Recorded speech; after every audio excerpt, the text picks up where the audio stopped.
After school, you're just waiting to get picked up, and John comes up, the van, you get in there, and the energy's in there is amazing. Everyone can't wait. That's all we're talking about, He's telling us sit down and all that. We can't sit down. We're excited, We never got this opportunity to play before. We never, experienced anything like this.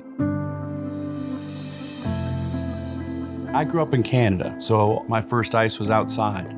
It was really the purest form of hockey. It didn't matter whether there was 3 kids there or 30 kids there. Getting everybody involved in your community, and that's how we played. That's how the passion of the game came to me. So for us, it's about how do you engage somebody in what you fell in love with when you were young. And in Central Ohio, it's really hard to do that. The Columbus Recreation Parks Department, it's providing an opportunity, and the door is open for anybody. When we first started out, there was no plan of what we were trying to do. Somebody just told me that you couldn't get kids from inner city to play hockey. Probably the worst thing you can do is tell somebody they can't do something. And so for me, that's what my motivation was. My mom's a single parent. She wasn't able to take me wherever I wanted to go. So John would always ask my mom if we needed a ride to hockey. And of course, we always did. So he would always come in his white truck, and he would take my brother and myself to our practices, to our games. How we break down barriers is just facing things head on. Like, what is it that we can't do? Why can't we do it? Every time it seemed like a door would close, another door would open. Blue Jackets stepped up and donated us a set of equipment. The recreation department's given us city vehicles, and that's how 90% of our kids get to and from the rinks. The kids come to our centers, right, and we get them engaged in activities. There's free lunch programs being served, and those are all facets to their life that they wouldn't get at home.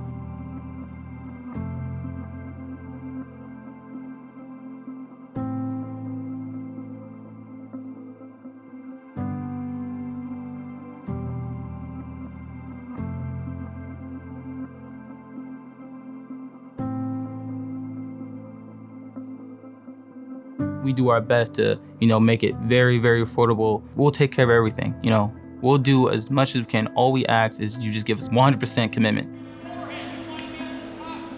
Teaching the sport of hockey to me is like teaching life skills. So there's determination, there's, hard work. All those dynamics are all attributes that we need in life. I think I like the competitiveness of it. You have to work hard to be good at it. If you're connected with your teammates and you know how to communicate with them, you definitely feel like a family. We're all the same and we all work together. We're all on the same team. We all have the same goal. Hockey means a lot to me. It's just giving me a better outlook on life. Hockey was always that one thing that I always leaned on. When I look at my team, I see so many different people, and I can see myself and I feel included, and that makes me feel like family.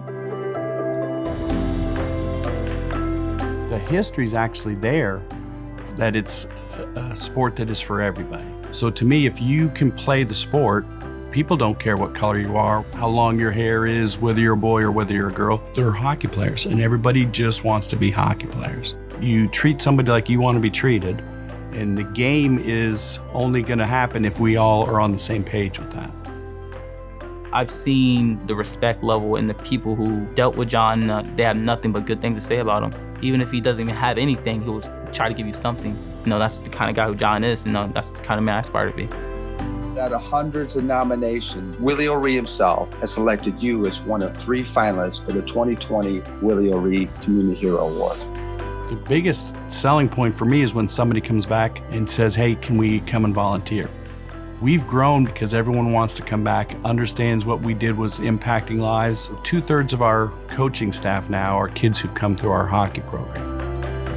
I always tell kids, I was just like you, And it's crazy, you look at these kids, you see a reflection of yourself. I think it's my duty to give them that opportunity, whether it's a ride, getting them lunch, dinner, or something like that. Just doing anything I can to make sure that kid knows that not only that you have a friend, but you have someone that really cares about you and want to see you do well. So there's so much that has been done over the years where people say, without your program, I don't know where I would have been. I definitely feel that they've given a lot of chances to a lot of different players. There's kids who've even told me, you probably saved our lives.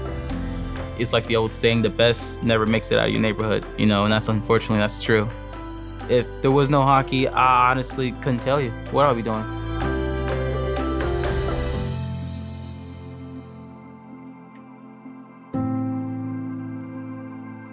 It's one of those things where everything was meant to be, you know, hockey was supposed to be in your life. There was a reason why it was there. And I think back on it, I was like, man, I'm glad John came in my life. I'm glad he did. Hockey's life. Like, what would I do without hockey?